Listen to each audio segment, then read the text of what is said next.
Sí, sí. Bueno, principalmente he estado en África durante muchos años, 6 años seguidos, he estado desde el 2002 hasta el 2008 y después, bueno, voy cada 2 años, voy también en mes de vacaciones, voy a trabajar en África, ayudar. Y bueno, es un país muy pobre, Benín. Yo voy en la parte norte, cerca del desierto de Sahara. Yo elegí para vivir ahí, para ir a servir. Eh, bueno, es principalmente ayudar en el orden espiritual y en el orden social. Eh, es un país en donde tiene mucha necesidad de alfabetización.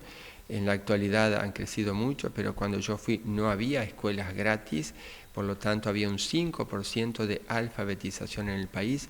Es un país de lengua francesa, pero solamente al haber un 5% de alfabetizado, son muy poquitos los que hablan francés, ya que el país tiene distintas lenguas. Es un país pequeño, como si fuera la provincia de Entre Ríos y Corrientes, y tiene 32 etnias diferentes, por lo tanto 32 lenguas diferentes, no dialectos, sino lenguas con escritura y todo cada una, como si dijéramos acá el guaraní, el quechua y el araucano, que son distintas, o los quilmes, son distintas lenguas, distintas etnias, distintos modos de vivir, distintas culturas, distintos modos de edificar sus casas. Y entonces, bueno, yo me inserté en una de esas comunidades que, gracias a Dios, en donde yo vivía, con 2 lenguas yo podía manejarme, lenguas autóctonas. Entonces tuve que aprender las lenguas para celebrar la misa y vivir con ellos y ver desde su propia realidad qué es lo que ellos necesitaban y qué es lo que yo podía aportar. Entonces, yo era el único blanco en toda la zona, todos eran negros, de raza negra, y así que tuve que aprender su lengua, su modo de vivir.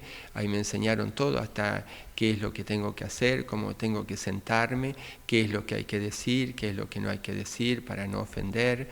Y bueno, fui insertando en su cultura y ahí vi que lo que necesitábamos era alfabetización, porque al tener educación, digamos, escolar, muchos podemos defendernos, tanto en la parte comercial como en la parte social. Entonces me dediqué a hacer escuelas debajo de los árboles, le llamábamos alfabetización en 3 meses en la época de sequía. Entonces organizamos 30 escuelas debajo de los árboles durante 3 meses, que eran el mes de temporada de sequía. Así que poníamos un palito con horqueta y otro palo arriba, y ese era el asiento. Poníamos un asiento detrás de otro, y yo compraba un pizarroncito chiquito de 1 metro por 1 metro, colgábamos del tronco del árbol y ahí teníamos 30 alumnos, después teníamos en distintos lugares, así que capacitamos a los alfabetizadores, que son en lengua local, con dibujos, con todo, así que se aprendió a lo que es la escritura y lo que es parte de matemática para la parte de negocio, porque se vive todo el tiempo en negocio. La gente no trabaja como empleados de otro patrón, cada uno produce sus cosas, todo el mundo, y todos son fabricantes, artesanos, productores, chacareros, pero todo muy rudimentario. Se cultiva, no sé, 1 o 2 hectáreas, todo a asada, a mano. No hay tanta tecnología, digamos. Ahora, en la actualidad, hay un poco más de tecnología, pero en esa época, por ejemplo, en la ciudad donde yo estaba en la ciudad que era más grande, ciudad, le decimos, un pueblo de 3.000 habitantes.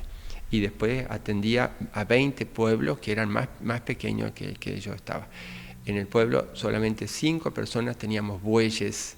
Nosotros en la parroquia teníamos una yunta de bueyes y nosotros cultivábamos con los bueyes, pero los otros no tenían. Entonces nosotros teníamos en la parroquia y los llevábamos a las distintas capillas que teníamos para cultivar en las capillas, ya que en todas las comunidades se organizan los que somos cristianos, que es una minoría, organizábamos 1 o 2 hectáreas, cultivábamos maíz o sorgo o algodón, y con eso, con el dinero que se recaudaba, se ayudaba para las necesidades de la comunidad, si alguien se enfermaba, si alguien necesitaba viajar, si a alguien se le quemaba la casa. Entonces era la comunidad que sostenía a la propia comunidad, o para necesidades de distintos gastos que haya en la comunidad. Entonces todo íbamos a cultivar, todo íbamos a plantar, todo íbamos a cosechar.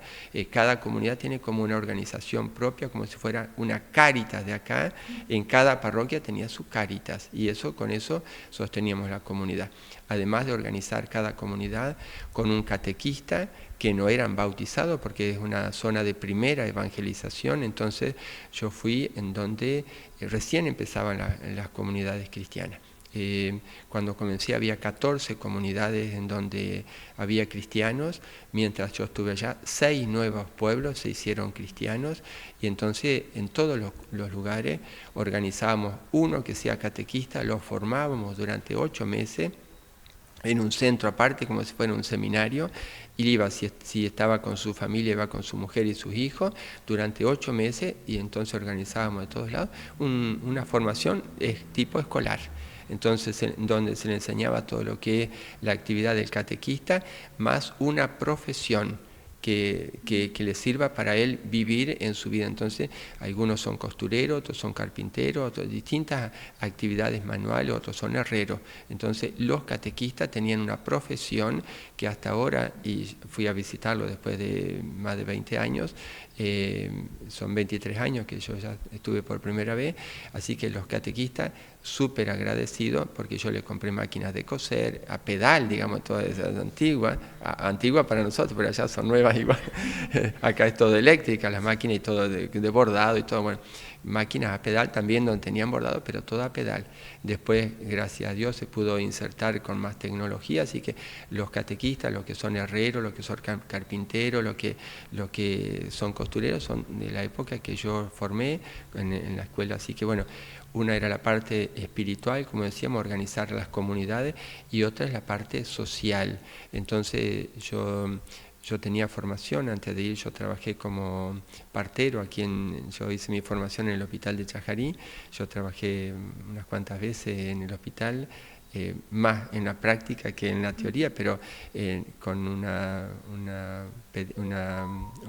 doctora. Entonces ella me iba instruyendo en lo que hay que hacer, lo que no hay que hacer, si hay que operar, si hay que suturar, todas las cosas. Así que yo hice mi formación práctica en Chajarí. Entonces yo estuve trabajando allá en centros de salud que organizábamos nosotros, y después durante 4 años, antes de venir, yo estuve como director de un hospital que en la diócesis hemos organizado, que ya estaba en marcha. Entonces el obispo me puso como director de hospital, y durante 4 años estuve organizando el hospital. Así que teníamos, el que más estudio tenía 3er año de secundario, y él era el bioquímico.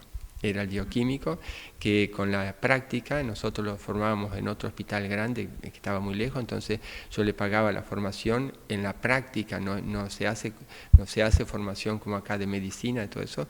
Entonces el bioquímico tenía una práctica que después yo solicité a Argentina si podían venir algunos bioquímicos para colaborar, y fue de Córdoba una chica que tenía especialización en enfermedades tropicales, bioquímica, una chica joven, fue a trabajar. Entonces me daba tanta gracia porque ella había estudiado durante 6 años. El muchacho que estaba allá no había estudiado nunca, pero tenía la práctica. Entonces después de un mes viene y me dice Daniel, el muchacho negro que vos tenés acá, mira así, dice, este tiene tal cosa, tal cosa. Yo estudié 6 años, yo no veo ni los parásitos, ni el microbio, ni esto, no. Dice, él sabe de una todo, dice, pero dice, ¿cómo no se va a dar cuenta usted que estudió tantos años, que esto es esto, que esto acá? Dice, yo no veo nada. Bueno, toda una experiencia, fue a lo inhóspito y la sed de aprender, porque hoy lo cuenta, parece que fue fácil, pero por lo que escuchamos, nada fácil este camino, ¿no? Cuando uno tiene voluntad, sí se puede, y ninguna cosa es difícil. Cuando uno tiene ganas de insertarse y de trabajar y de meterse, sabiendo que en todas las realidades siempre va a haber dificultades, va a haber enfermedades, va a haber cuestiones difíciles. Yo tuve 8 veces malaria. La malaria es una enfermedad mortal que las personas duran 3 días y se muere. Bueno, gracias a Dios yo pasé las 8 veces y bueno, tomé toda la medicación que corresponde y gracias a Dios el organismo resistió bien, así que